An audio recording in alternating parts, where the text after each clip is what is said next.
안녕하세요. 밤라디오 민준에 오신 것을 환영합니다.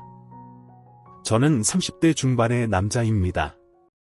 얼마 전 결혼을 했고 지금은 달콤한 신혼생활을 즐기며 행복하게 지내고 있습니다.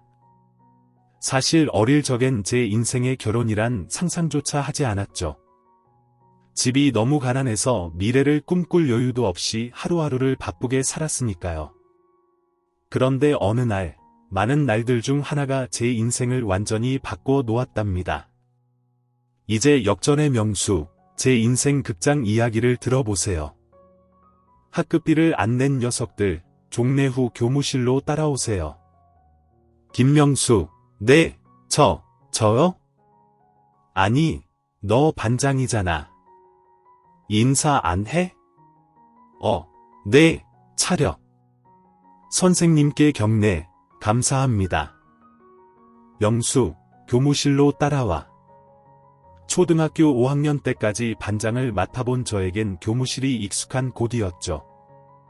지금 생각해보면 인권 침해 같기도 한데, 당시에는 이런 암묵적인 규칙이 있었어요. 공부 잘하고 집에 돈 많은 학생들, 선생님께 예쁨 받는 학생들은 주로 교무실을 청소했지만, 말썽 피우는 학생들은 자주 화장실 청소를 하곤 했죠. 저는 그게 불공평하다고 생각했어요. 그래서 복도에 있는 건의함에 익명으로 건의문을 넣었죠. 내용은 이러했어요. 청소를 공평하게 나누어 주세요. 교실과 교무실 화장실 청소를 돌려가며 해야 합니다. 말썽을 피운 학생에게 벌로 화장실 청소를 시키는 것은 학생 선도에 도움이 되지 않습니다. 그랬더니 선생님이 제 글씨를 알아보시고 이거 너잖아. 익명 건의함이라고 생각했는데 내가 너의 글씨를 모를 줄 알았냐? 또 이런 건의할 녀석이 너 말고 누가 있냐? 내가 뭐가 불만이냐? 라고 하셨어요. 명수야, 너는 맨날 교무실 청소를 하잖아. 내가 언제 화장실 청소를 했다고? 변소 청소는 어쩔 수 없이 시키는 거고 할 만한 애들이 하니까 하는 거야. 그게 너랑 무슨 상관이냐? 내가 이제 내년이면 6학년이 되고 곧 중학생이잖아.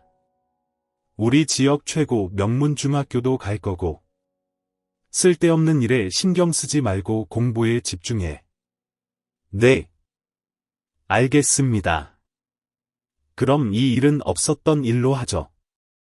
너랑 상의해서 결정한 거다. 이제 가봐. 선생님은 그렇게 말씀하시며 건의함에 넣었던 종이를 찢어 휴지통에 던지셨습니다.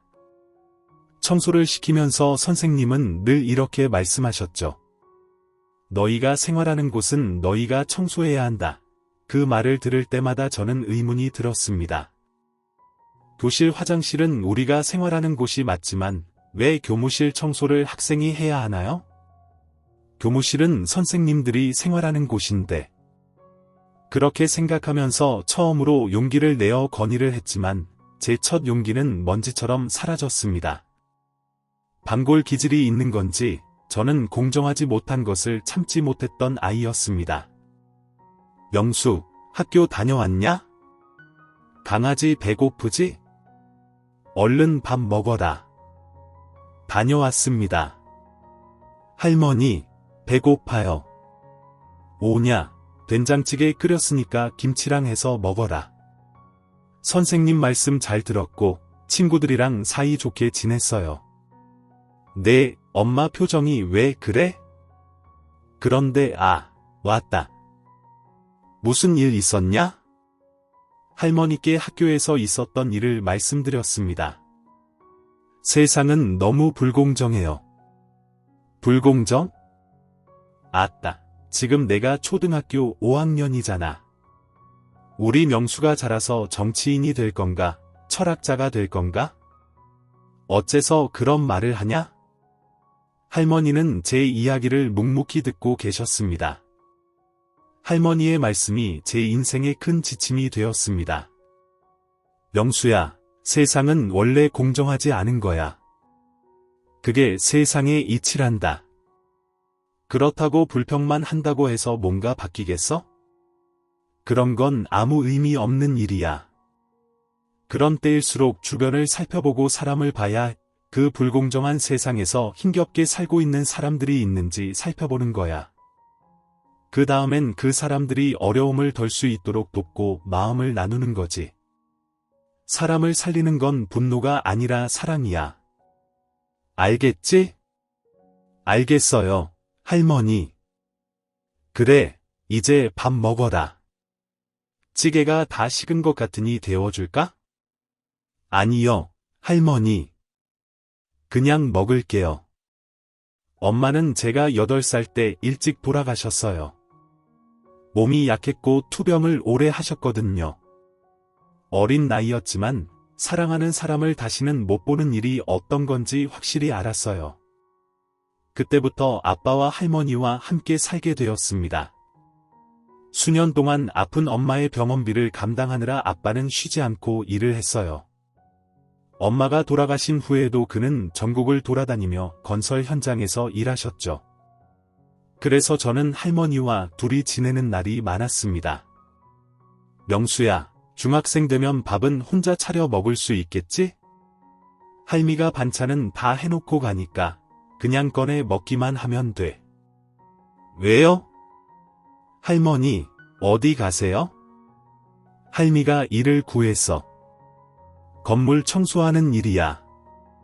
새벽부터 저녁까지 하는 건데 우리 명수 공부시키고 맛있는 것도 먹이려면 할미가 부지런히 움직여야지. 안 그러냐? 건물 청소요? 그거 엄청 힘들 것 같은데요. 아직 젊으니 알겠지. 요즘엔 노인네가 할 수 있는 일이 있다는 게 얼마나 감사한 일인지 알아야. 그러니까 우리 명수는 공부 열심히 하고 잘 먹고 잘 자라야지. 할미는 죽어도 소원이 없어. 중학교에 들어갈 무렵 할머니는 일을 시작하셨습니다. 3달, 4달에 한 번 아버지가 오시면 함께 삼겹살을 먹었죠. 상추에 삼겹살, 마늘 올리고 쌈장 찍어 먹는 쌈이 얼마나 맛있던지. 아버지, 제가 쌈 하나 싸드릴게요. 드세요. 아이고, 쌈은 우리 명수가 싸준 쌈이 최고지. 할머니는 벌써 싸드렸죠. 명수야, 중학교 공부는 괜찮니? 갑자기 엄청 어려워지긴 했는데, 그래도 괜찮아요. 그래, 아버지가 다른 건 몰라도 명수 공부 뒷바라지는 할 테니까, 다른 걱정 말고 공부 열심히 해라. 어머니 일은 좀 괜찮으신가요? 집에서 편히 쉬셔야 하는데 제가 면목이 없어요. 아이, 그런 소리 하지 마. 명수한테 내가 뭐라고 했냐? 아직 팔팔한데 집에만 있으면 모밥이 나오는 것도 아니고 쌀이 나오는 것도 아니잖아. 보니까 나보다 나이 많은 노인네들도 다 일하고 있더라. 나는 어린 축에 속하는 거야. 우리 명수 대학교 갈 때까지 끄떡없지.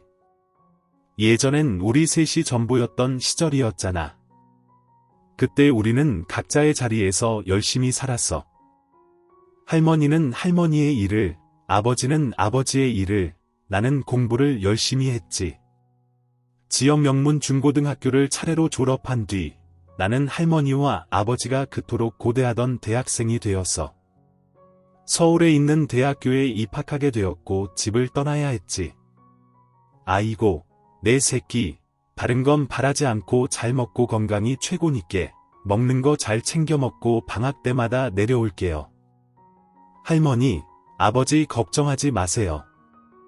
처음으로 집을 떠나 생활하게 되었어요. 서울에는 저처럼 지방에서 올라온 학생들도 많고 높은 건물들과 자동차들이 쉴 새 없이 다니는 복작복작한 곳이었습니다. 처음엔 낯설었지만 곧 적응했어요. 대학에 가서 공부를 열심히 하는 한편 과외를 시작해서 용돈도 벌 수 있었습니다. 방학이 되면 할머니가 계신 집으로 갔고 아버지도 때에 맞춰 오셨습니다. 저까지 돈을 벌다 보니 달라진 게 있었어요. 어렸을 때는 세 식구가 모이면 삼겹살을 먹곤 했는데 이제는 소고기를 먹게 되었어요. 우리 손자가 서울에 있는 대학교 다니고 또 학생들도 가르친다니 출세했구나. 이렇게 소고기를 다 먹고 나니 애비야, 내 어머니는 이제 일은 쉬셔도 될 것 같아. 제가 버는 것도 있고 명수는 과외에서 자기 생활비는 벌어 쓰잖아요. 맞아요. 할머니, 이제 청소 일 그만하세요. 너무 힘드실 거예요. 그래, 요 며칠은 집에 오면 팔다리가 너무 쑤셔서 이제 진짜 나이 든 게 아닌가 싶기도 해. 그래도 우리 손자 대학 보냈으니 이거 하나로도 나는 감사하다는 마음이야. 다 할머니와 아버지 덕분이지. 방학이면 친구들은 여행 다니고 노느라 바쁘다고 했어요. 저도 바빴죠. 방학 동안은 과외를 더 열심히 하면서 짬을 내서 고향 집에 가서 할머니와 시간을 보냈습니다. 그때까지 연애도 한번 못 해보고 바쁘게 살았죠. 그러다가 드디어 올 것이 왔습니다. 입영 통지서가 왔고 미룰 이유도 사유도 없어서 다음 학기를 휴학하고 입대를 하기로 했습니다. 입대하는 날 아버지와 할머니가 오셨습니다. 아버지는 많은 말을 하지 않으셨지만 표정에는 근심이 가득했고 할머니는 내내 울기만 하셨죠. 할머니, 울지 마세요. 남들 다 가는 군대, 나만 가는 것도 아닌데 건강하게 다녀올게요. 그리고 휴가 때마다 집에 올게요. 휴가 나오면 함께 맛있는 것도 많이 먹어요. 그럼 다녀오겠습니다. 충성. 이등병, 일병 때는 많이 힘들었는데 상병이 되니 후임도 생기고 시간도 생기더라고요. 그리고 상병 말이 되니 사회로 돌아갈 생각을 하게 되었어요. 시간을 버리지 말자며 운동도 열심히 하고 책도 읽으면서 지냈습니다.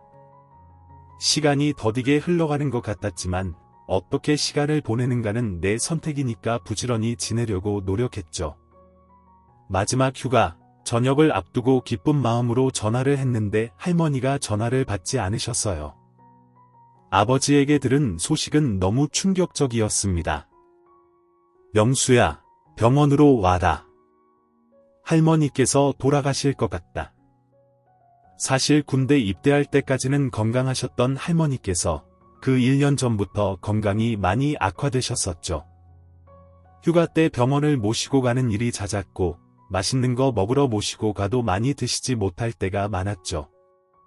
전역을 하고 나면 복학하기 전까지 아예 고향에 있으면서 할머니와 많은 시간을 보내야겠다고 생각하고 있었습니다.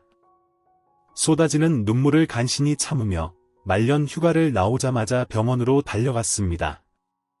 수야, 명수야, 우리 명수는 심성이 너무 곱고 바르게 컸는데 험한 세상을 어떻게 살아갈꼬. 명수야, 할미 말 명심해라. 그래도 사람을 살리는 건 사랑밖에 없다.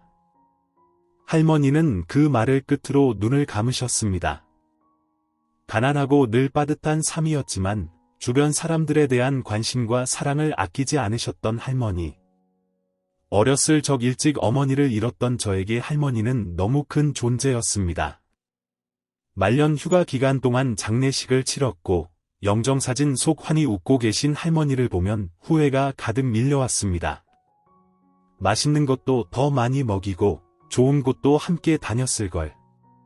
서울에 가서 공부하고 과외하며 바쁘다는 핑계로 방학 외에는 자주 찾아뵙지 못했던 것이 후회로 남았습니다. 8살 때부터 지금까지 할머니의 모든 삶이 저를 위한 것이었고 할머니는 하나밖에 없는 손자를 위해 돌아가실 때까지 이를 놓지 못하셨죠. 어머니, 고생만 하시다가 불효자인 아들을 용서하세요. 아버지에게도 남은 후회와 미련이 있었고 저 역시 마찬가지였어요. 할머니를 보내드린 후 전역을 하고 복학했습니다. 아버지는 여전히 전국을 떠돌며 일을 하셨고 저는 4학년이 되어 본격적으로 사회에 나가야 하는 시기가 다가왔습니다. 졸업 준비와 동시에 취업 준비를 시작했어요. 스터디 같이 할래? 취업 스터디야. 정보 교류도 하고 자기소개서 같은 것도 서로 봐주고 모의 면접도 하고 혼자 하는 것보단 낫지 않겠냐? 그런 모임이 있구나. 몇 명이나 되는데 6명 정도만 하려고 좋아. 너 방학 되면 고향 내려간다고 맨날 서울에 없었잖아. 졸업반인데 설마 내려가는 거 아니지? 이제 내려갈 일 없어. 왜 그냥 내 말대로 졸업반인데 방학이 어디 있어? 취업 준비하기 바쁘지? 이제 고향에 더 기다리는 사람도 없고 그래 무슨 사정인지 잘 모르겠지만 힘내라. 치열한 20대여. 지금도 그렇지만 제가 20대일 때도 경쟁이 무척 치열했어요. 선배들 말을 들어보니 자기소개서 쓰고 지원서만 한 100곳 정도를 넣는다고 하더라고요. 그렇게 해도 서류 전형 합격하기가 힘들다고 그냥 대학 이름만으로 서류 합격하는 건 다 옛날 말이라고 하더라고요. 학교 이름뿐 아니라 개인 스펙의 중요성이 강조되던 시절이었습니다. 근데 솔직히 나는 이런 생각한다. 출발선이 다른 것 같지 않냐? 무슨 말이야. 다 같이 취업 준비를 하고 있어. 준비 땅 하면 결승선을 향해 달리는 거지. 그래 누구는 빠르고 누구는 느려. 실력이 부족해서 결승선을 늦게 통과하는 건 납득이 되지. 인정할 건 인정해야 하잖아. 근데 명수야, 난 준비하면 할수록 출발선 자체가 다르다고 느껴. 사자 들어가는 사회 지도층 자녀들. 어렸을 때부터 이미 유학은 기본으로 깔고 가니 어학 능력 출중하지, 경력도 빼곡하지. 어학 경력 그거에 뭐가 필요한 것 같다. 두 가지야. 부모님 직업 그리고 돈, 이 두 가지가 갖춰지면 출발선이 다른 거지. 한 50m 정도는 앞에서 출발해야 한다고 해야 하나?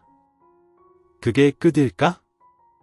무슨 말이야. 출발만 그냥 앞에서 하는 것도 아닌 것 같아. 우린 맨발로 달린다면 그렇지. 너도 그렇게 생각하는구나. 우리가 맨발의 청춘 열심히 찍을 때 출발 일찍 한 애들은 뛰지도 않아요. 그럴 필요가 없거든. 신발에 날개를 달아도 되고 아님 그냥 스포츠카 타고 달려도 돼. 어차피 결승선을 제일 먼저 통과하는 건 걔네들이지. 그래 나도 알아. 근데 민철아, 뭐 이렇게 불평한다고 뭐가 달라져. 우린 더 열심히 해야지. 발바닥에 땀나도록 뛰고 이가 없으면 잇몸으로라도 버텨야지. 안 그래? 그래 긍정의 아이콘 명수야. 내가 그냥 스터디장 할래? 너만큼 성실한 녀석도 없다. 우리 명수 역전의 명수가 되기를 이 영화가 응원한다. 파이팅! 일주일에 한 번 친구들과 취업 스터디 모임을 할 때 그때가 유일하게 사람 만나서 말을 했던 날이었던 것 같아요. 그 외에는 지독하고 고독하게 글자와의 씨름을 했습니다. 자기소개서를 쓰고 수없이 수정하고 또 쓰고 고쳐 쓰고 이력서를 작성하고 그런 나날들이었어요. 선배들이 지원서만 100곳 정도 넣는다고 들었는데 저는 사실 50여 곳에만 지원을 했습니다. 조금 자만했던 것 같기도 한데 붙어도 안 갈 회사는 그냥 넣지 말자, 이런 생각이었던 것 같아요. 대기업 중심으로 지원서를 넣었습니다.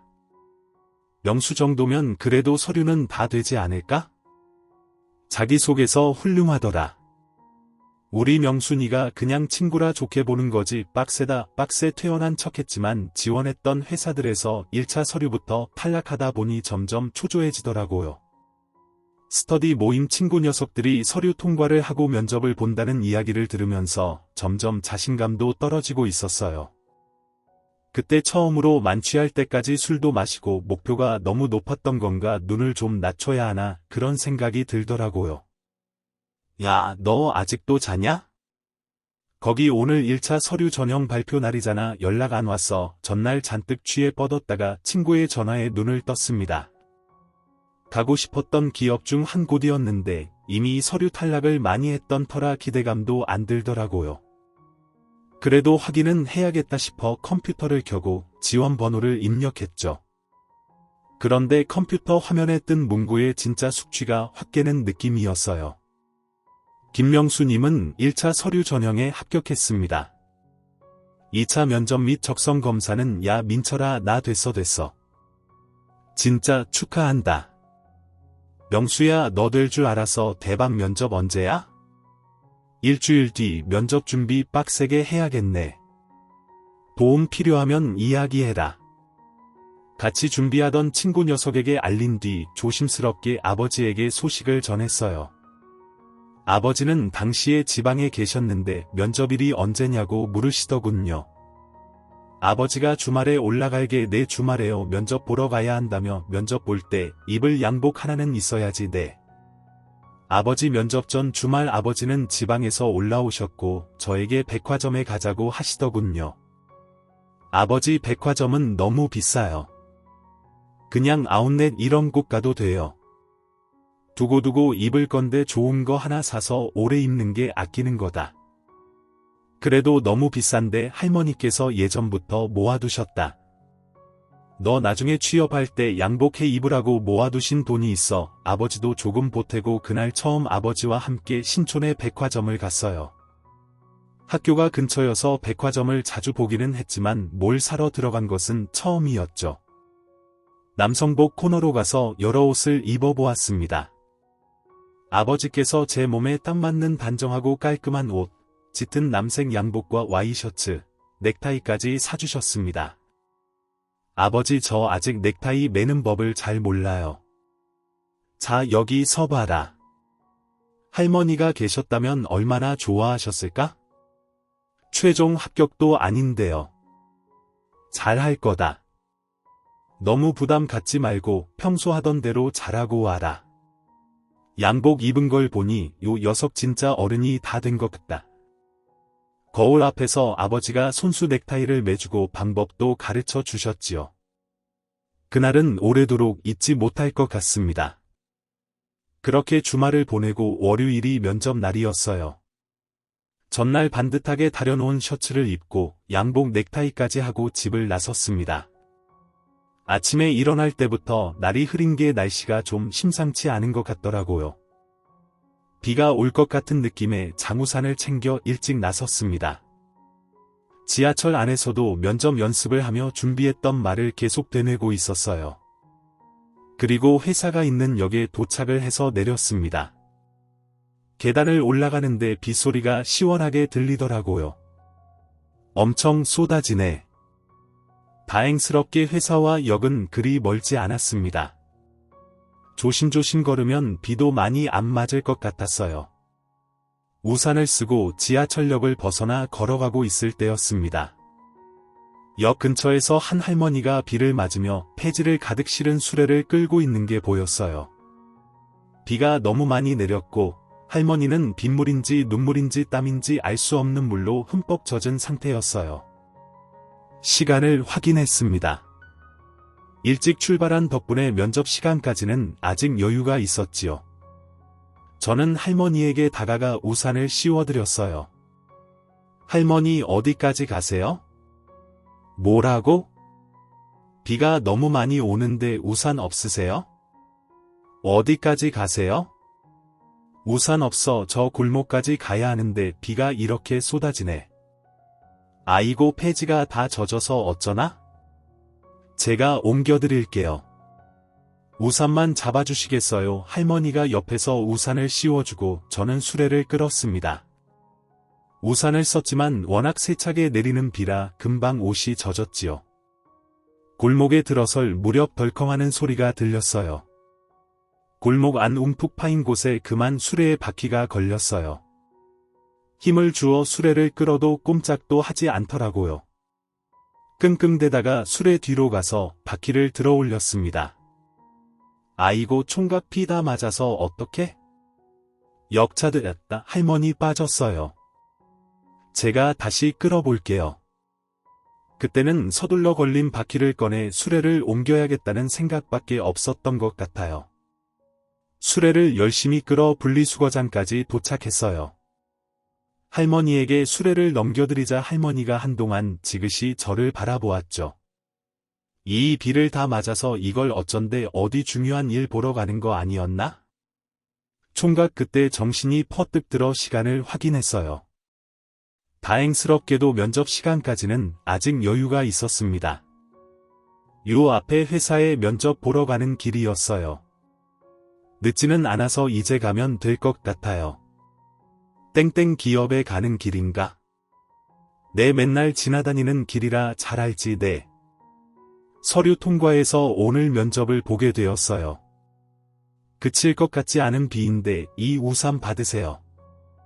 전 금방 뛰어가면 되니까요. 저렇게 쫄딱 젖어 어떡하나? 아이고 고맙네. 총각 도와줘서 고마워. 안녕히 가세요. 저는 서둘러 골목을 빠져나와 회사 건물로 달려갔습니다. 면접장에는 늦지 않게 도착했지만 이미 머리부터 발끝까지 쫄딱 젖은 상태였죠. 두리번거리면서 화장실을 찾았습니다. 휴지로 얼굴과 머리를 대충 닦고 내무새를 다듬고 나왔어요. 이 상태로 면접을 볼 수 있을까? 그 짧은 시간 이 정도까지 젖을 줄은 몰랐거든요. 조금 걱정이 되었어요. 로비로 나와 안내 데스크로 갔습니다. 저 오늘 면접을 보러 왔는데 대기하는 곳이 어딘가요? 면접 보러 오셨다고요? 안내 담당 직원은 의구심 가득한 눈으로 저를 훑어보더군요. 그때였어요. 어디선가 무전기를 들고 있는 보안 요원들이 저에게 달려왔죠. 어떻게 오셨습니까? 저 오늘 면접을 보러 이쪽으로 오시죠. 보안 요원들에게 둘러싸여 저는 한 대기실로 가게 되었어요. 옷이 다 젖어 소파에는 앉을 수도 없겠더라고요. 면접 보러 오셨다고 하셨죠? 지원번호가 어떻게 되시죠? 제가 확인해 보겠습니다. 잠시 여기서 대기해 주세요. 시간이 얼마나 흘렀을까? 저를 이곳으로 데려온 보안 요원이 다시 들어오더니 곤란한 표정을 지으며 말했습니다. 지원번호 확인했습니다. 오늘 면접일이 맞더군요. 그런데 지금 지원자 상태로 면접을 보기는 힘들 것 같습니다. 비를 너무 많이 맞으셨네요. 물이 뚝뚝 떨어지는데 면접장에 다른 지원자들도 있고 피해가 될 것 같아서요. 저 물기를 닦긴 했는데 그래도 어려울까요? 대기 시간이 조금 더 있으면 어떻게든 최대한 말려보겠습니다. 안 됩니다. 날씨 확인 안 하셨어요? 비가 이렇게 내리는데 우산 정도는 준비를 하셨어야죠. 안타깝지만 오늘 면접은 못 보게 되었습니다. 여기서 옷 조금 말리고 돌아가시죠. 보안 요원들이 문을 닫고 나가자 갑자기 다리에 힘이 다 풀려서 그대로 주저앉아 버렸습니다. 내가 무슨 일을 한 거지? 50건 넘게 넣은 지원서 처음으로 연락이 온 회사였는데 간신히 통과한 1차 서류 전형 어떻게 얻은 면접 기회인데 허탈한 마음이 밀려왔어요.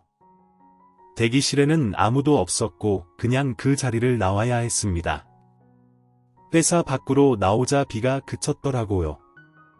하늘을 보니 회색 먹구름이 이동하며 날씨가 개는 것이 보였습니다. 씁쓸하게 잠시 하늘을 보다가 지하철역으로 향했어요. 그런데 바로 지하철을 탈 수가 없겠더라고요. 주말에 올라온 아버지가 아직 지방에 안 내려가셨거든요. 자취방에서 저를 기다리고 있을 거였죠. 이렇게 쫄딱 젖은 채로 너무 일찍 집에 들어갈 수가 없었습니다. 역 주위를 방황하다가 저는 사우나로 향했습니다. 뜨끈한 탕에 몸을 푹 담그고 나니 노골함이 몰려왔죠. 구운 달걀이랑 바나나 우유 하나요? 네, 여기 있습니다. 회사 점심시간에 들리셨나? 비를 많이 맞았나 보네. 아까 보니 양복이 그냥 쫄딱 젖었던데 예, 어디 회사 다녀요? 땡땡기요. 아니요. 저렇게 젖은 걸 어떻게 입고 가나? 근처 세탁소라도 가보시던가? 네, 감사합니다. 사우나에서 달걀과 바나나 우유로 배를 채우고 시간을 때우다가 늦은 오후 집으로 향했습니다. 집에 가니 아버지께서 저녁을 준비하고 계셨어요. 어서 와라. 고생 많았다. 배고프지? 저녁 먹자. 아버지 죄송해요. 죄송하다니. 뭐가 면접을 잘 못 본 거야? 왜 뭐 답을 못했어? 사실 제가 입이 잘 떨어지지가 않더라고요. 머뭇거리다가 오전에 있었던 일을 사실대로 털어놓았어요. 아버지는 그저 말없이 묵묵하게 이야기를 들으셨죠. 비가 너무 많이 내렸고 할머니께서 힘들게 수레를 끄시는 듯 아버지 그냥 생각할 것도 없이 몸이 먼저 움직였어요. 할머니가 생각났거든요. 우리 할머니요. 저렇게 연세가 많으신데 그 비 오는 날 몇 푼 벌겠다고 폐지 줍고 수레를 끄는 그 할머니를 그냥 지나칠 수가 없었어요. 그래 마음은 괜찮냐? 속상하고 허탈해요. 그렇지만 후회는 없어요. 똑같은 상황으로 다시 돌아간다고 해도 똑같이 했을 것 같아요. 아마도요. 그럼 됐다. 후회가 없으면 된 거지. 서류 많이 넣었다며 이제 한 군데인데 앞으로 다른 곳에 기회가 또 있겠지. 너무 속상해하지 말아라. 얼른 밥 먹자. 아버지가 사준 양복인데 완전 새 양복인데 피를 너무 맞아서 그게 너무 죄송해요. 돼야. 세탁소 가서 드라이 다시 맡기면 되지. 옷이 뭐 찢어지기라도 했니 상하기라도 했니 별일 아니다. 저녁을 먹은 뒤 저는 일찍 잠이 들었습니다. 아침에 눈을 뜨니 아버지께서는 이미 지방에 내려가신 뒤였어요. 쪽지 하나를 남겨두셨죠?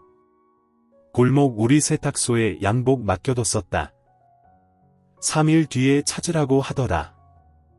잘 챙겨 먹고 힘내라. 취업 스터디 친구들한테도 연락이 왔지만 뭐라고 답장을 해야 할지 모르겠더라고요.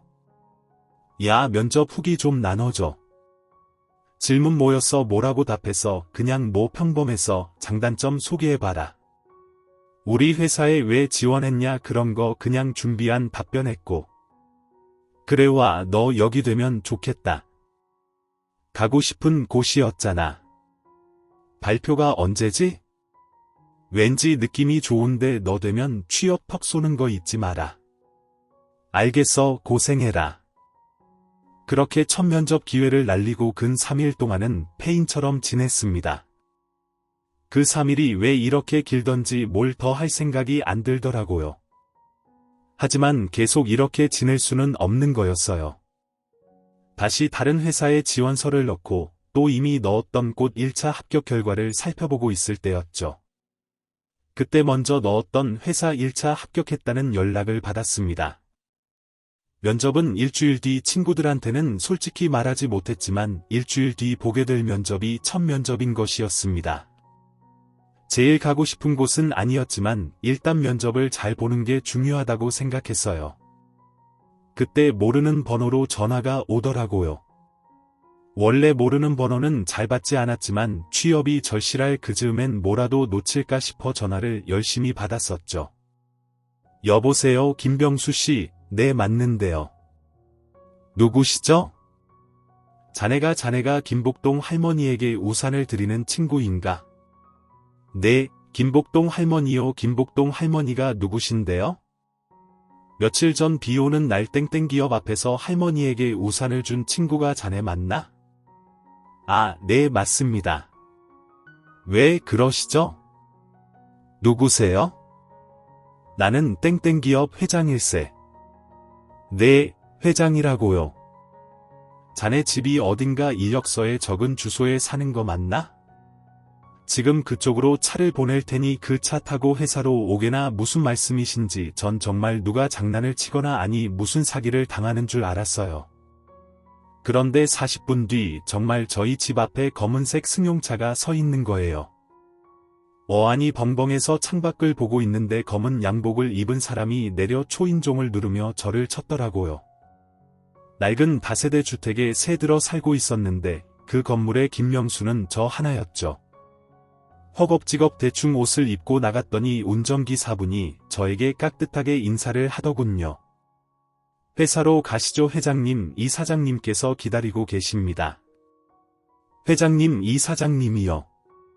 순간 어디 납치라도 당하는 게 아닐까 생각이 들었지만 기사가 명함을 보여주고는 저를 안심시켰죠. 그렇게 회사에서 보낸 차를 타고 며칠 전 제가 면접을 못 보고 돌아왔던 그 회사에 도착했습니다.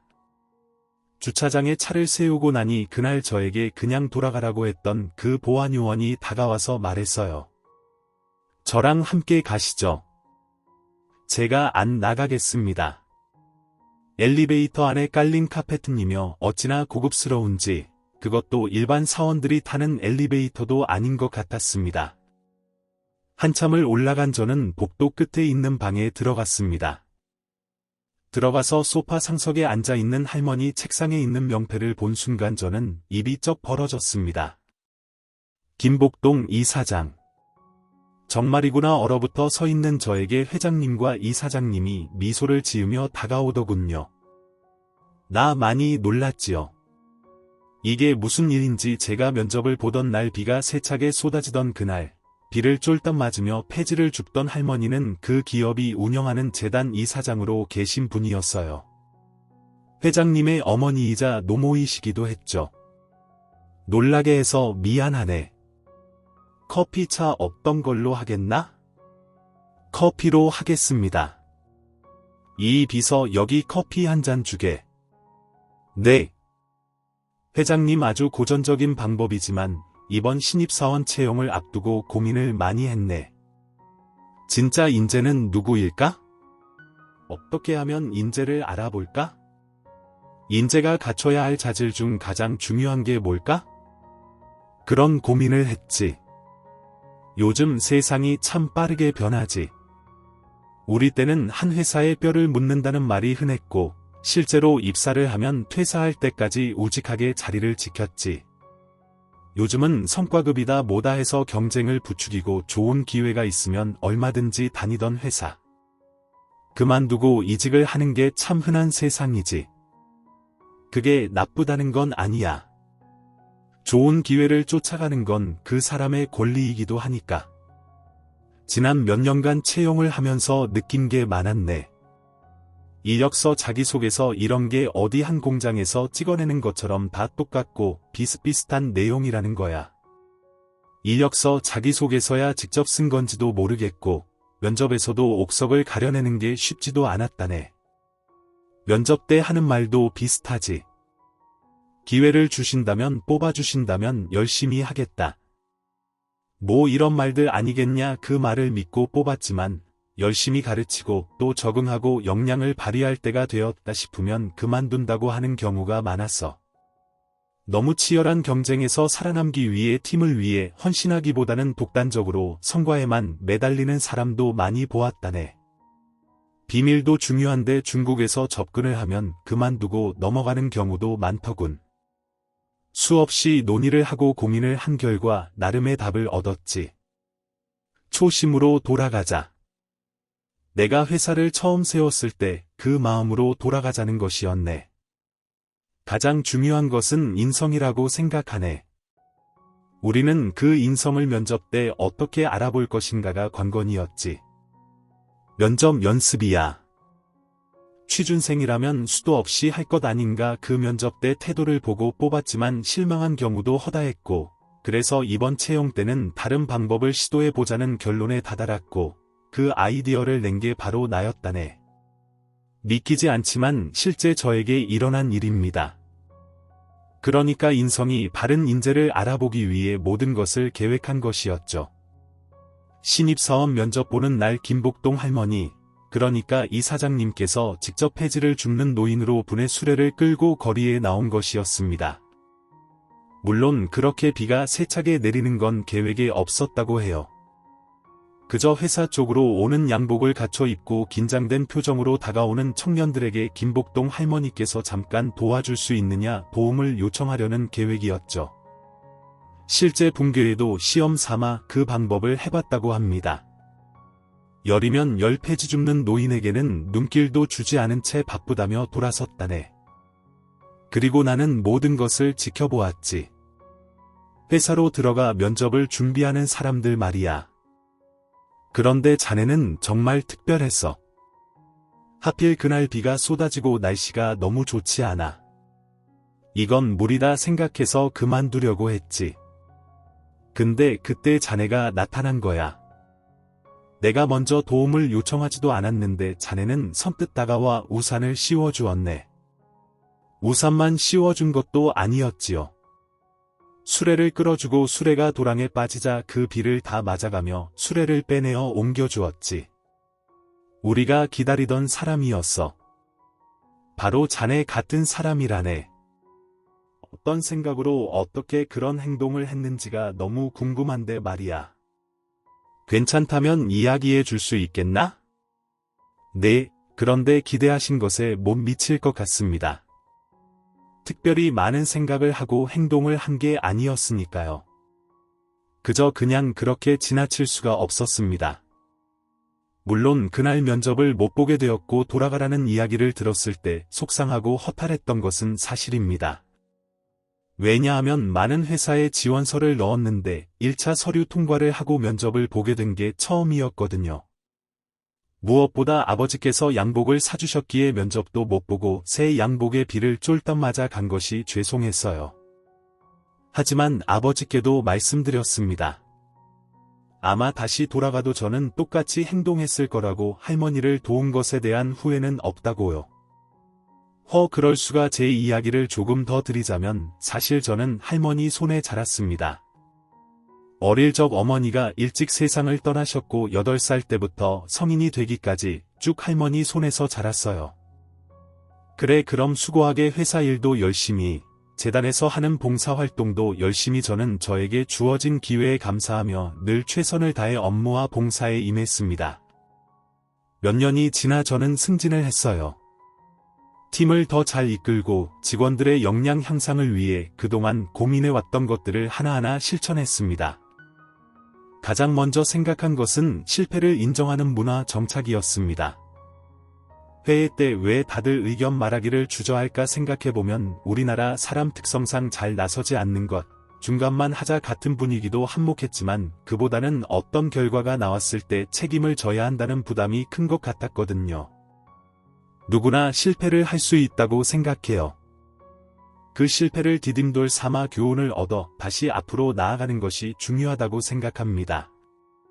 실패로 인해 그냥 포기를 하는 것이 아니라요. 모두가 실패를 두려워하는데 가장 큰 이유는 쏟아지는 비난 때문이죠.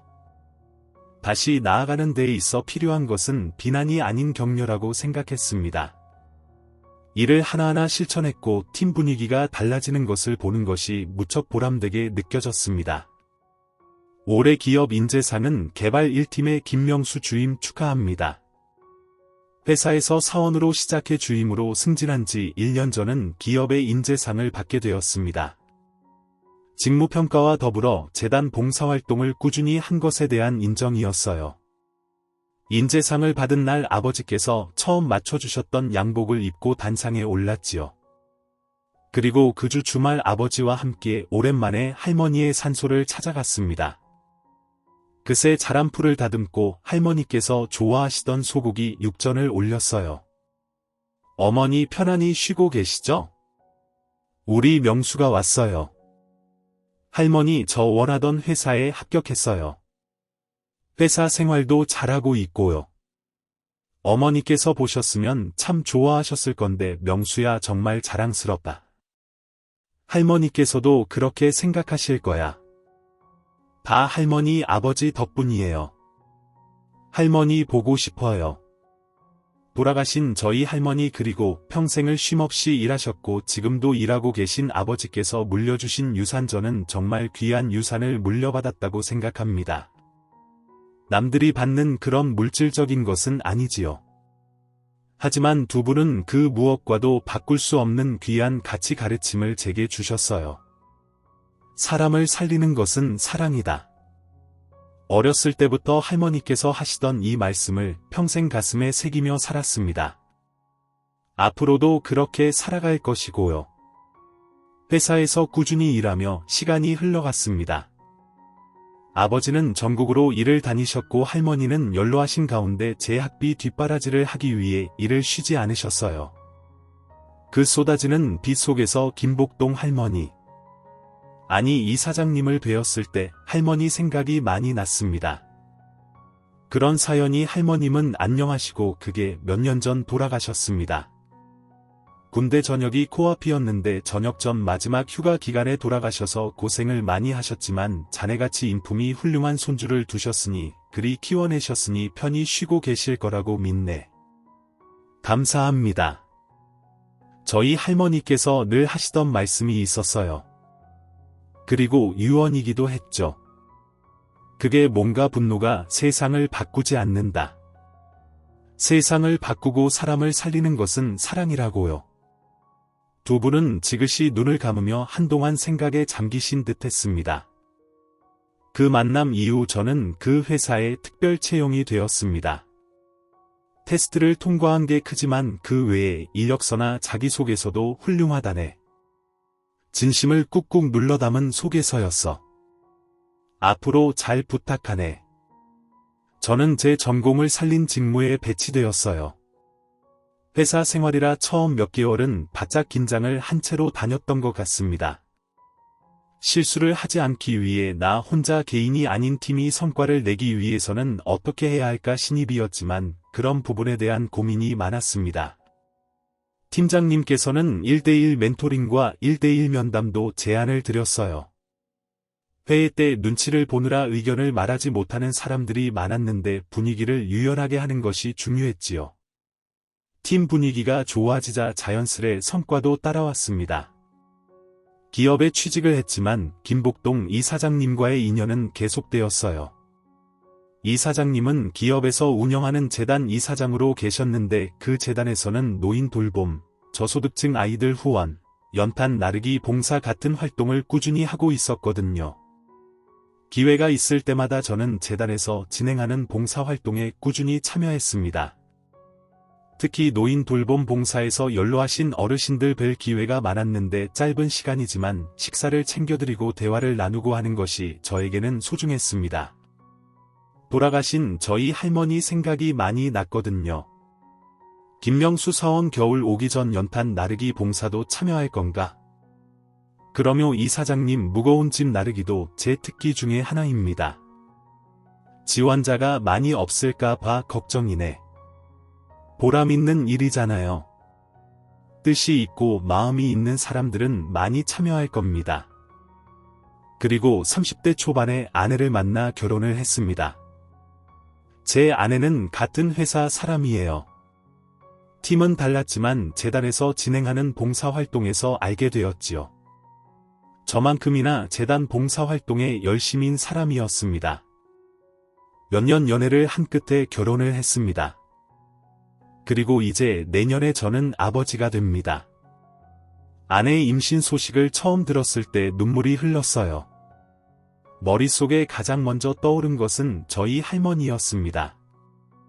내년에 태어날 아기 건강하게 잘 키우려고 합니다. 할머니가 저에게 주신 유산을 저도 제 아이에게 물려줄 것입니다. 세상과 사람을 사랑하는 아이로 자라나기를 바랍니다. 역전의 명수제의 이야기를 들어주셔서 감사합니다. 청취자 여러분의 삶에 행복이 피어나기를 바랍니다. 오늘 준비한 사연은 여기까지입니다. 재미있게 들으셨다면 구독과 좋아요, 알림 설정까지 눌러주세요.